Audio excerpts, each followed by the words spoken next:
উত্তরে হাওয়া অবাধে ঢুকছে পশ্চিমবঙ্গে, ফলে শীতের পথে কোনো বাধা আপাতত দেখা যাচ্ছে না। কলকাতা সহ দক্ষিণবঙ্গে তাপমাত্রার পারদ স্বাভাবিকের চেয়ে নিচে।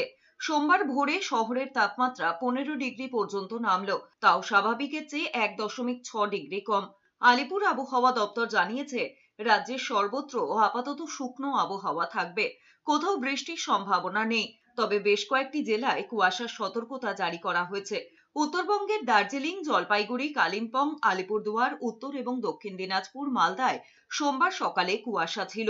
উত্তর এবং দক্ষিণবঙ্গের জেলাগুলোতে আগামী 7 দিনে নতুন করে তাপমাত্রায় খুব বড় পরিবর্তন হবে না। রাতের তাপমাত্রা মোটের ওপর একই রকম থাকবে।